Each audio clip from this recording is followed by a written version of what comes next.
Okay, so before we get started, I just want to point out a couple of things that will be coming up. This two-person saw later on will be referred to as a whip saw. And these two people are splitting logs using what's called a froe. They're making clapboard siding in that image. And this is a compilation. You would not see a group like this building a house. This is more like a carpenter's shop, and everybody's pitching in, sawing wood, and making clapboard and things like that. All right, so now we get started. So if you were planning to come to the colonies in the 1600s, 1700s, you would have to pack a lot of items with you. And in only after a few years after the founding of Salem, 1638, this John Jocelyn was a 17th century jet setter. So he got on a boat, sailed to the colonies to see what it was like living in the colonies, and he wrote back, hey, if you're coming here, this is what you need to bring with you. So on the boat, this was your daily allotment of food, but you were also suggested that you pack a year's supply of dry goods per person in your party, so that when you arrived here, you should have a year's supply of dry goods as you got your farm up and running. There was a list of kitchen items, farming items, and we're going to focus on trying to get that. How's that better? Yeah. That's what we're going to focus on, making it focused. So these are the woodworking items that you would bring with you, and that would be, can you read from the top, starting from the top? 5 axes, 5 felling axes, and that would be these large iron axes, a bunch of hatchets, which would be a smaller axe,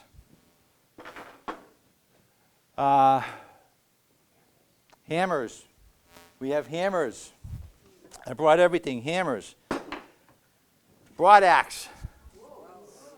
This is one of the few things that does go back that far.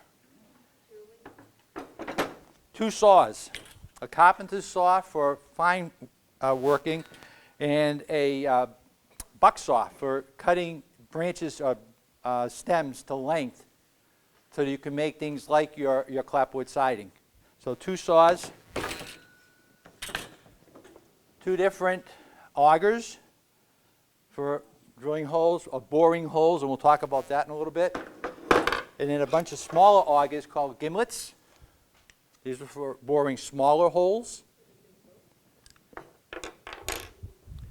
A half dozen chisels of different sizes.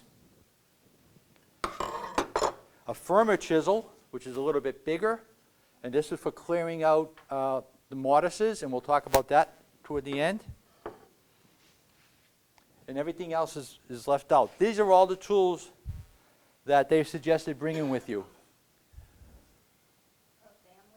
Per family. So here's the thing. So you're talking about a boat that's, say, from the podium to this wall in width, and a little bit longer than this room in length. And 100 people would be stored living in that space, which is only about this high. And I'll show you an image later. And then there's a little place for them to store all of these belongings. So it was a really tight fit. So my question to you is, what's missing on this axe? The handle. Very good. You guys are all going to pass the test. Peter? Yes? Just out of curiosity. Yep. What? Just out of curiosity, can you read what the food is that they want to try? For them, 8 bushels of meal, 2 bushels of peas, 2 bushels of oatmeal, a gallon of brandy, a gallon of oil, 2 gallons of vinegar, and spices that were necessary for the English diet.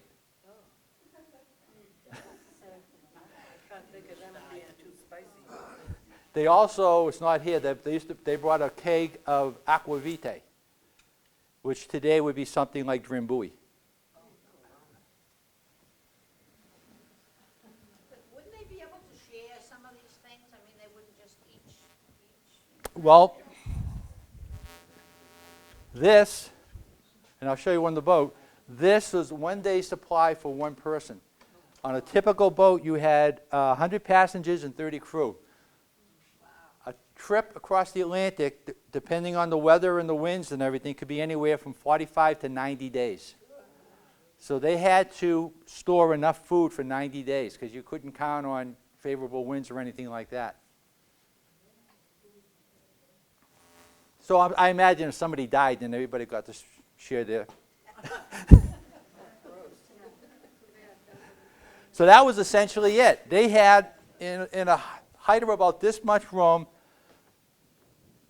this lower floor on the boat, if there was any cattle, they would be on the top, and then maybe this much space. All of this was supplies while they were going there, and all of this is for the maintenance of the ship. Spare sails, ropes, things like that. So there wasn't an awful lot. So the choice was take it apart, and in the case of these saws, this comes completely apart and then packed together, it takes up less space. Take the handles off. I'll leave it in England. Those are your choices. Did they do any fishing to supplement the diet? I would imagine if they had the opportunity, but they were pretty much restricted. Unless the weather was fair, once they got in this lower deck, they stayed there for the duration of the trip.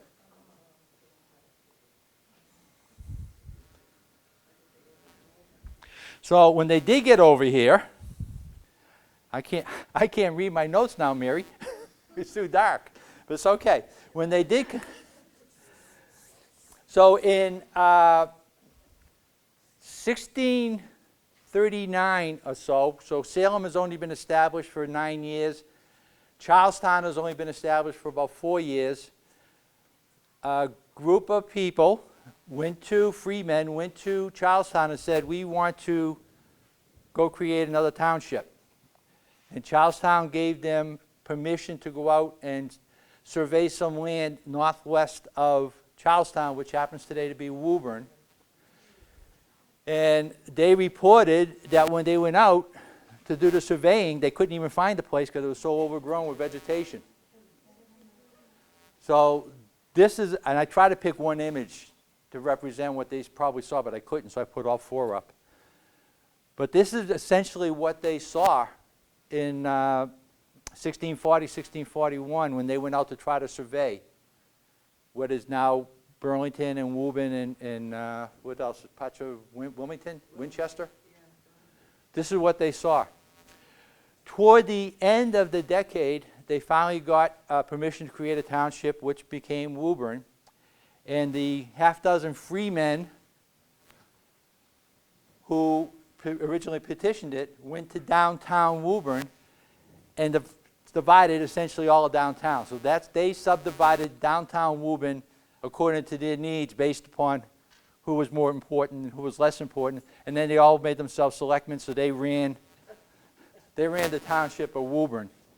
By the end of the decade in 1650s, they started allowing immigrants to come in and take property further out, which is out here in Burlington. The only requirement is you had to have credentials that you were a good person, and you had to be willing to farm the land for at least 5 years and pay taxes to the select board. Yes? Where did the 100 people who got off the ship live? You mean after they got off the ship? No, where did they go? They dispersed. A lot of them had previous letters written, previous family members sponsoring them, or friends saying, hey, you can come up here. It's a township already formed. Come on up. It's amazing to know that by 1650, we already had a couple of thousand families living in Massachusetts. And that's only about 15 years after the first 700 people arrived in Salem. So it was very rapid growth once they started. So vast majority of them came here. Not that they had sponsorship, but they had connections, so they already knew where they were going. Very few people came here with the intent of, I'm going to go work at a ironworks or for a sawmill or something like that. So they came here, they saw this. Original Woburn, the land was subdivided according to rank. And then the settlers started moving in to the area. Now we noticed in the maps, in the old maps of Burlington, we saw a lot of families are kind of co-located.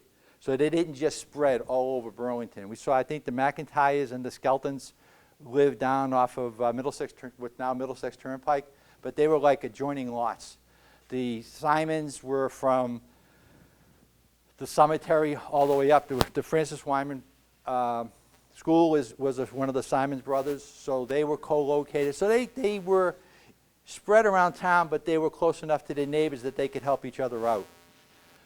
But one of the things that they did when they first got here, after they found their plot and they were in the middle of nowhere, is they started putting those tools back together.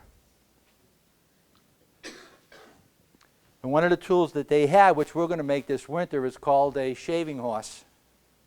This is one of the first tools that they made. And it allowed them to do things like make these handles. And the handle, this is essentially what a 17th century axe handle would look like. You see them today, they're all kind of shaved, wavy, kind of like this. The long axe handle is kind of like this. This is a 1800s activity. They first started doing this because they didn't have the ability to get fancy. And they used what's called a shaving horse, a draw knife on the shaving horse. So they were able to lock this on the shaving horse and then use the draw knife to shape the wood, the handles. And they would make these, put it together. Now they're ready to rock and roll. And so that everybody knew whose axe was whose, they gave them names. I called this Jeremiah because I want to, and I can. And they did the same thing with the hatchets. And again, very plain versus very shapely.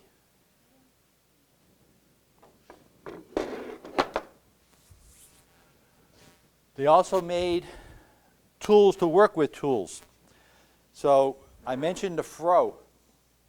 Froe is interesting. This is a flat piece of metal that has a sharp blade on the bottom. And what you would do is stand this on top of a tree trunk and you would smash it with the maul. And as it worked its way into the trunk, you would turn the handle and it would pry the wood apart. And you can use this to make things like a 2x4, a 1x. You can make furniture, rough cutting your wood with this. It was a lot faster than trying to use a saw. So the froe is a multi-use tool, and we're going to talk about that a little bit later.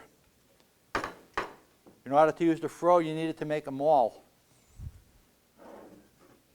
And that's what you use to pound it into the wood, and then you turn. So you needed a maul.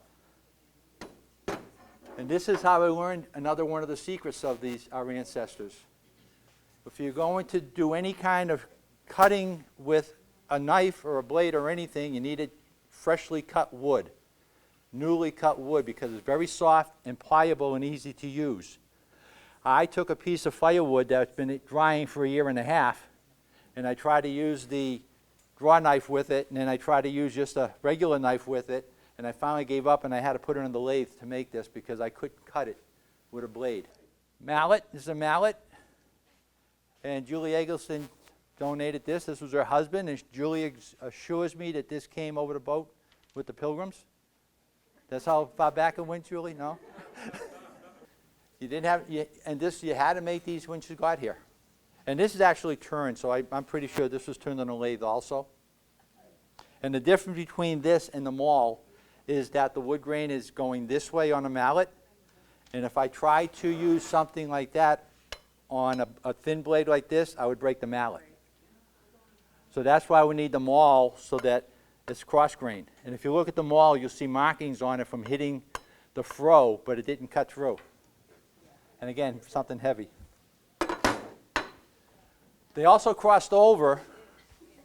By the way, all of this information comes from this book.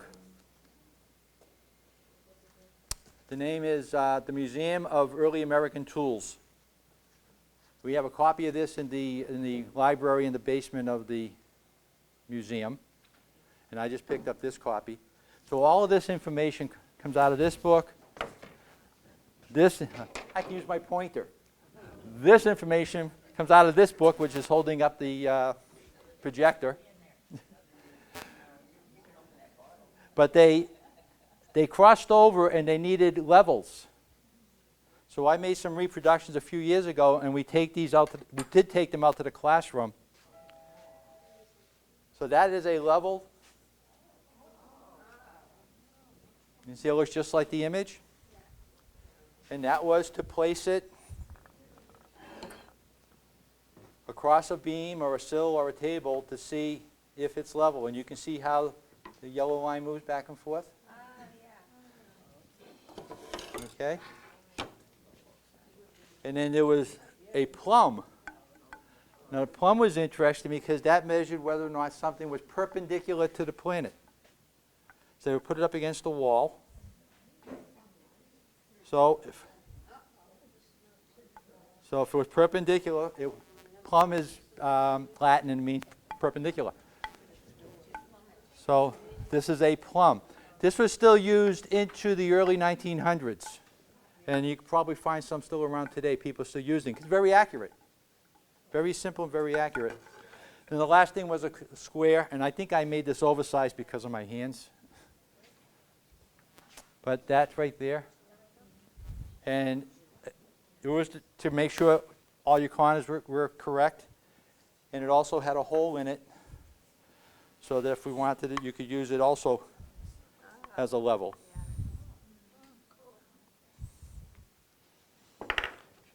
Give me some more on the table. Pass those around. So once they had their tools made and everything was together, then they were ready to start clearing the soil. So I said earlier in 1650, individual families were petitioning to have houses in Woburn. And they were granted permission.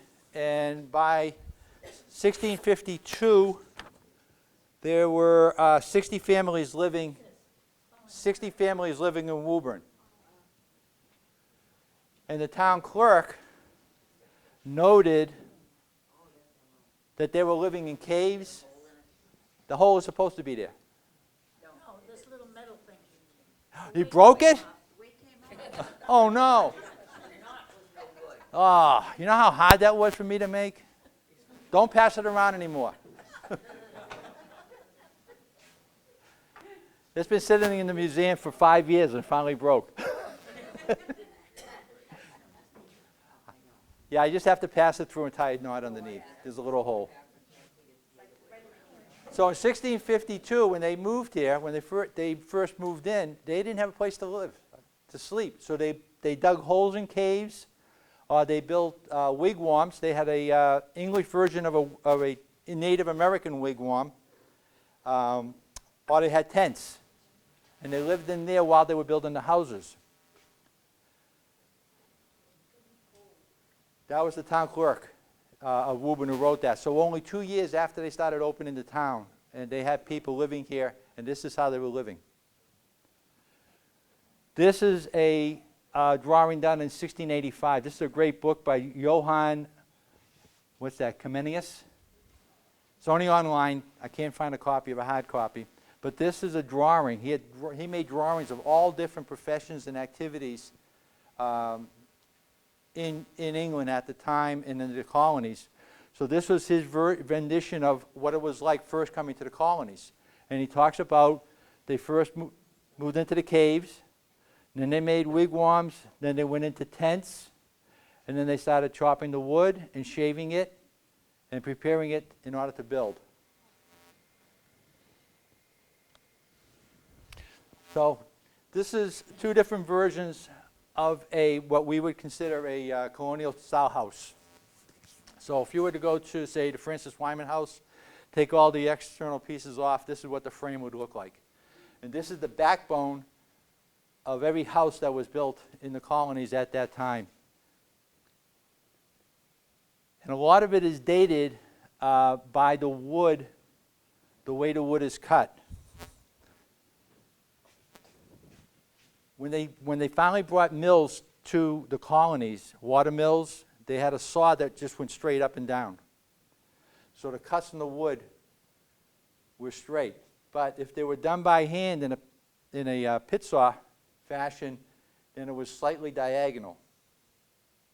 And that's how we date the age of many of these houses, by looking at the wood and the way it was cut. How many people think this axe would take down a tree faster than this axe? The small one would take down a tree faster. How many people think this is for cutting down trees? Oh, wow, you're all smart. But maybe it's the way I asked the question. This is actually a chisel. This is actually a chisel. It's tapered on this side and flush on this side. And it was for honing a tree stump. So what we have here is the tree would be cut down, and then the felling axe, this guy, would be used to make notches along the edge of the tree trunk. And then the broad axe, if you look at it, see how it's bent out of shape? That's not by accident, because the person working it had to stand next to the trunk and walk their way down. So they actually chiseled the side off of the tree. So when you look at the houses in Burlington, this is the Reed House on the Chestnut.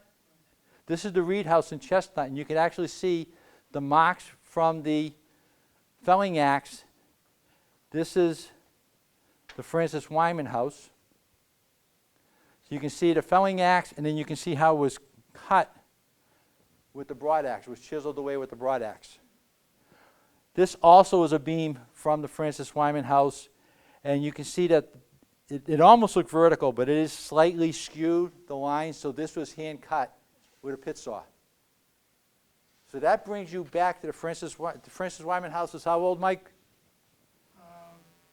It's at least 1666. We know it was there, maybe as old as 1658. So that was done, construction was done using these tools. Very hard. And then the secret of the whole house construction was this thing called a mortise and tenon joint. And that required only 2 or 3 tools in order to make. The mortise is a hole in a piece of wood, and the tenon was a cutout on the end of the piece of wood that it goes in to the mortise, and then they were held together with wooden nails called funnels. And we've talked about that before. Remember, we brought these as tree nails. So when you look all over Burlington, again, this is the Francis Wyman house. This is the mortise. This is the tree nail, and the pieces that are inside the wood are the tenons. This is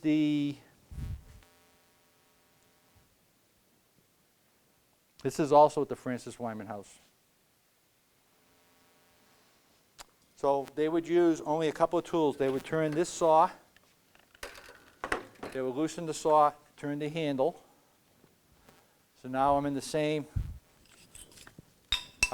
orientation as this, so I can cut my way down.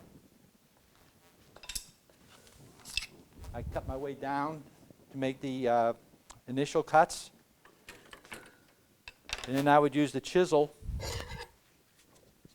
to clean off the ends. So once I make my initial cuts, I can use the chisel all the way around to clear and make the tenon. Is that how they made the hole? To the chisel? To make the hole, you needed the auger, the boring tool, Oh, okay. and you would turn, and you would turn, and you would turn, and you would turn, and you would turn.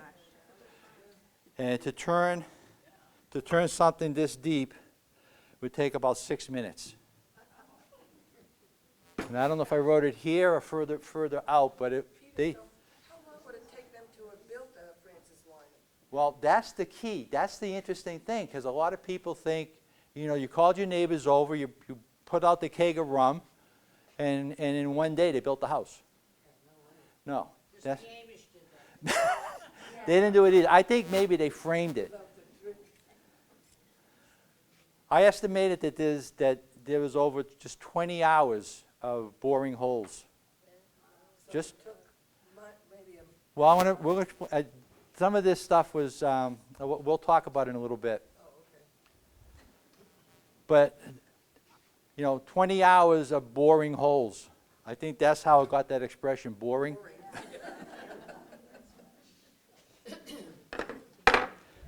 And to make the tree nails, they took a log again. They would cut like a tree trunk about 8 or 9 inches long, set it down, take the froe, and they would actually split the wood by banging in the froe with that maul. They would split it off, and then they would turn it this way and split it again, and the individual pieces would come off.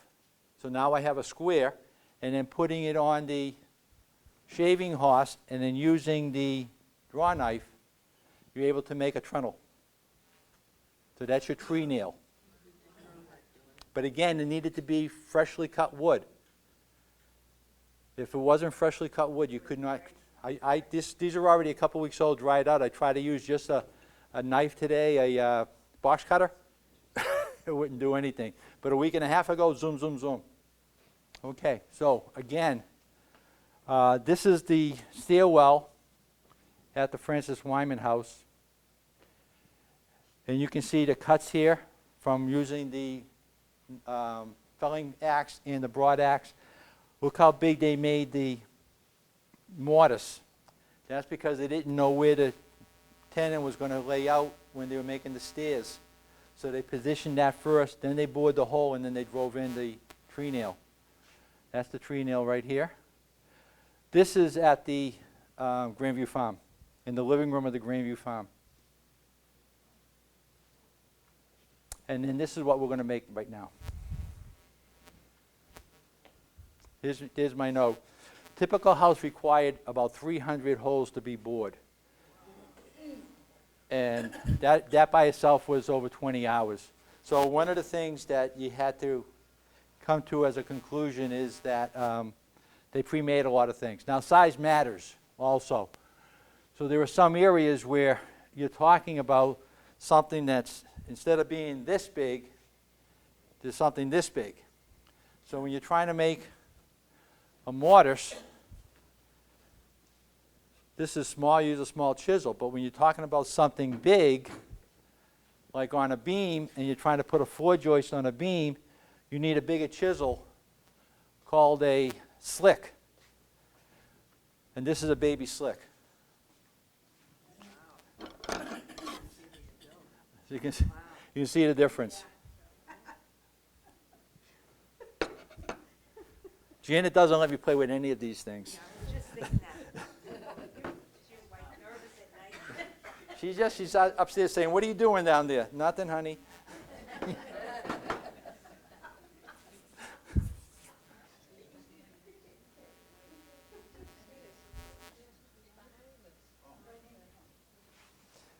And then the evidence is all around. So let me just show you what they would do. They would They would start by making the tenon, and then they would make the mortise, and a complementary piece. So this would be a beam, or on the outside of the house, this would be a stud, and then this would be a cross member. This would be the top of a wall going across the side of the back of the house. And then it needed supports so that the house wouldn't just slide down in the wind. So you had to make it rigid, so you had to put support members in. So there would be tenons on each side. And what do you notice about these two? Did they look pretty much the same? Similar? So this preceded Eli Whitney by several hundred years in terms of interchangeable parts.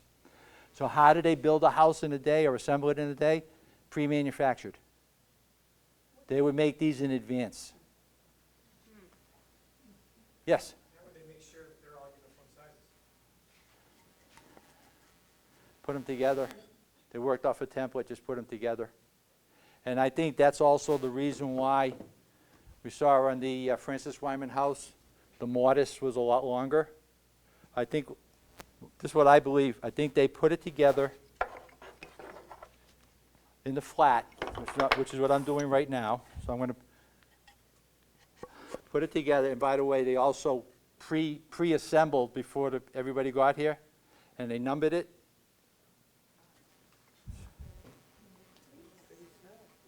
So I believe they pre-assembled. Where did they get the training? This is complicated. Some of this stuff goes back to the Roman days. Did every family have somebody that would do this? No, I think we're talking about a time when people, can I have that mallet, please? Behind you? We're talking a time when everybody had skills, multiple skills. So working with wood was pretty common for everybody. So I think they put it together. So my thought is they put this together. They took that square, wherever that square is. Can I have the square, please?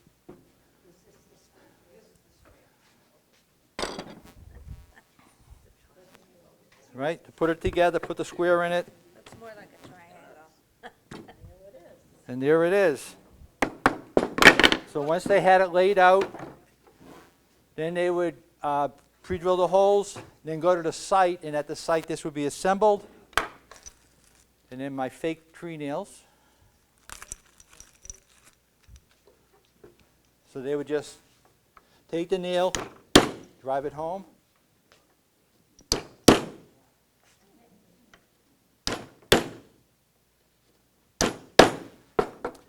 Once they had an entire wall built, they would all get together and lift that entire wall up. And then they would have a whole wall all set up. And because these are locked in with the cross braces, the house is not going to fall sideways or tilt or anything like that. So that's how they assembled everything. And if you look at even the square, these are mortise and tendon joints. So I'll pass that around again. So if you look at that, it's the same as this. And how do we know all? Yeah. So did they have blacksmiths to keep making sure that the iron parts stayed sharp or were No. true or so on? No, what they had was a file. This was in their toolbox. They had a file. And what they, this is what they used to sharpen the blades. And the farmers, now that they're plowing the fields and everything, as the tools got dull in the field, the hose and things like that, they actually had a cow horn that they hollowed out, and they carried the file in the cow horn. So when they needed the file, that was like their carrying toolbox. They pulled the file out and they sharpened the tools with the file. But everything else, all the assembly, there's no metal here at all. This is all wood. Yes? But the other part of the tool, Who made the square? How did they know that that was a true square? How did that do? No, you do it when you want to square a square. What you would do with the square is, let's call this the square. What you would do with the square is you'd set it up like this, and you would draw a line down here. Then you would reverse it, and depending on where that line is, you kind of tap this a little bit to get it closer to the line. Then you would turn it around again, and you do that back and forth until you get completely lined up, and then you would drive your nails home, your wooden nails in. And we still do that today. That's how we check for squareness. So when you look around town, these are from the Francis Wyman House. You can see the Roman numerals. There's a Roman numeral 2 and a Roman numeral 3 on these boards. So they used that to line it up with the mating pieces that they were putting together. This is at the Reed House. This is the hole that was bored in the beam. And then you can see the marks here from the chisel. That's a trunnel. And then if you're sitting in the parlor at the Greenview Farm, in front of the fireplace, and you look up, there's a beam that goes across front to back. You look into it. This is an exposed mortise, and you can see the holes from the auger going in. So they auger went in, and then they cleaned it out with the chisel. And that's how houses were built. The end. Any questions? Do they do anything to the wood to preserve it though? Like, doesn't wood like shrink and? Well, that's a good point. The wood would shrink, but that's how they pegged this. That's the reason they pegged it, so there wouldn't be a lot of wobble. Internally, there was not much that they did, but externally, they made milk paint. They used milk with some red dye. I don't know, where was the red from? How did they, the iron? I think I maybe, so that's how they painted the outside, and it was all pine, and they lasted for hundreds of years. Yeah, Mike? Yeah, just to remind you, there'll be an open house at the Wyman House day after tomorrow on Saturday, noon to 3. And you can see no paint in there, tunnels, all of them. So I'll be, John Wyman will be there, I'll be there to, as tour guides. And the museum's open that day too. Yep, the museum's open. A lot of these tools, I should point out, are from the museum, from out of the museum. A lot. A few of them are not. But a lot are. And I'm going to leave the tape on, just even though we're putting them back in the museum, I'm leaving the tape on. Yeah. We just figure out how long do you think it took to make that Francis Wyman house? I would, again, I think they could frame it in a day. If everything was pre-cut, which it usually was, everything was pre-cut, a lot of the holes were pre-bored, and they were all marked. Yeah. If the frame was up, but the foundation was in, they could build a frame in a day. They could put the whole frame up in a day. As long as they had that keg of rum, as long as there was rum in the keg, they kept going. That was called a building bee. That was, you had spelling bees and quilting bees, so that was a building bee. Yeah. What about the chimneys? Where did they get the bricks? No, most of them were stone. Most of the bricks were stone. However, having said that, the first 700 people that came over and established the Salem site, Yeah. one of the infrastructure trades that they made sure they had were people who made bricks. Bricklaying.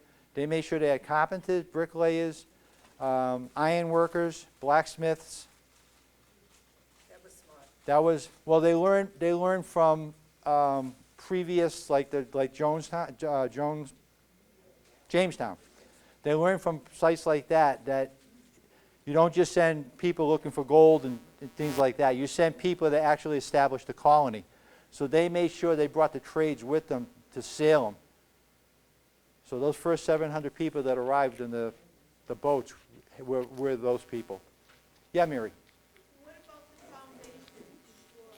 That was all stonework, and that was pre-done. That was done in advance before the house raising people showed up. They didn't use brick, they used stone. All stone. You look at Our house has a stone foundation on one side.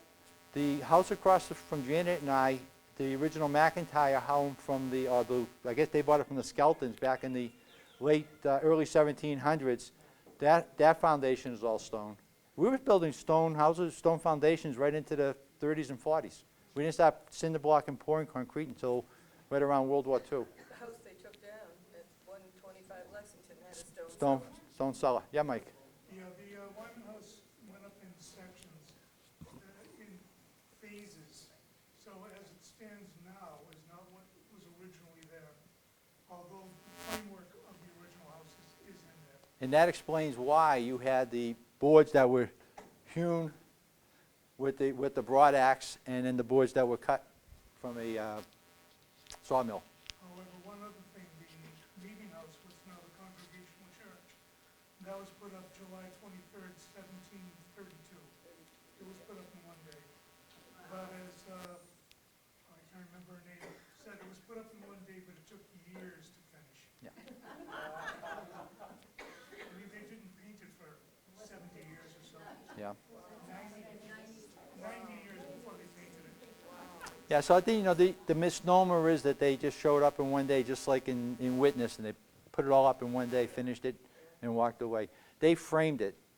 They got it all framed and ready for siding before they left. And people like Mike and I would be, as they were framing it, we would be standing with 4-foot-long logs, using the fro, making siding, making the clapboard siding, because we were too old to be working on assembly of the house. So they would have us off to the side, and we would say, yeah, but we kept saying, can I have some more rum? More rum. Which is why the clapboard siding is so messy now. Back then, they was too much rum. Anybody else? Did the chimney in the middle of the house, did that go up first? Yeah, that would have all been up in advance. So all of this and all of this would have been up before they showed up. That makes sense. And that's where they had the, like, beehive ovens and all that stuff, like in Grandview with the ovens. Yep. So that would all be pre-made. All of these would be pre-cut, and that's a lot. Every one of these is a mortise and tenon joint. Now, why is that, that looks like there's in the middle of that house. It looks like, what is that? They're extending. That's the first floor. The boards there, like there's gonna be, is that 2 floors? Yes. Oh, okay. So this is the first floor. That would have been maybe the kitchen. Is there a staircase? Not yet. There would have been a staircase right here. So you came in the front door, and it would have been up about 4 steps, and then up steps, and you would come out over here onto the first floor, onto the second floor, rather. Francis Wyman has that. Yeah, it does, yeah. Yep. Yeah, Mary? Do you remember we had the Revolutionary Soldiers here for a program? Yep. Well, they said that when they came to America, they said, oh my goodness, there's no trees. Yes. That's where they went into all the houses. They cut all the trees down. Well, you have to remember that you're talking That was 17. construction, so you're talking construction. You're talking clearing the fields so you can farm. And you're talking burning wood. One of the things that I read is that when they were shaving the pieces like this, all these wood shavings, they would put in a bucket, and that would be the kindling for the fire. They didn't waste anything. They didn't, yeah. Anybody else? Where would be sources of iron? Saugus Iron Works Saugus Iron Works was the first iron work in the colonies, but it was not as productive as they wanted, and they didn't have enough people to work it. So the Rentham Mall area, Rentham ended up being the biggest iron works in the Massachusetts Bay Colony. But Saugus was the first one. And the ore was found where? The Saugus River. Anybody grew up in or near Revere, Saugus, Revere? The pits? We used to go swimming at the pits. Those are the clay pits. That's where they got the clay to make the bricks. What about windows? Did they They imported windows first. The original, especially if you were not well-to-do, it was just oiled parchment paper. But they imported glass before they started making their own glass. So a lot of the houses were built without windows. It shows some of them in the TV, like with skins, animal skins. Right, parchment, that was animal skin, they oiled it to try to give it some translucency. Anyone else? I've always heard about oil parchment paper, but I always wondered, what about rain? Doesn't it hurt it? I can't, The rain, the rain, well, it was oiled. Oil It- paper, Eventually it would, yeah, break down. so then I guess they just replace it frequently? Yeah, but you know what, the siding, like I said, the old guys that were making the clapboard siding, I mean, it's, you can look at, this was cut with the fro. Pass that around, please. You can see it's not very clean. It's not very smooth. So putting the clapboard siding up, and they were only 4 feet long, overlapping, like that, that was it. There was no underlayment. That's what was protecting you from the outside elements. So you could put your fingers through between the shingles, the clapboards. That's how drafty the houses were. There was nothing in between. So yeah, they would just replace it. Close. that's why they wore, Yeah, shutters. that's why they wore so many petticoats. Exactly. During the winter, you needed a lot, and that's why they had the fireplace was so big. Everybody huddled in front of the fireplace. They threw those big logs in, and then you all jumped in together and you huddled together. You read so many stories about travelers or families. They all huddled together to stay warm. And just think, living in a tent for a couple of years. Which, by the way, 143 Francis Wyman Road, it got torn down about 3 years ago. That was a Davis house, right? That house was built in 1919. The family were immigrants. They were refugees from World War I. They lived in a tent for 2 years while they built that house. So that was only 100 years ago that was. Good? All right, the tools are here if you want to come up. They're all taped up so you're not going to get cut. You're welcome to look at them and hold them or whatever you'd like. I'll fix that before we go to the museum open Saturday. And that's it. That's all I got.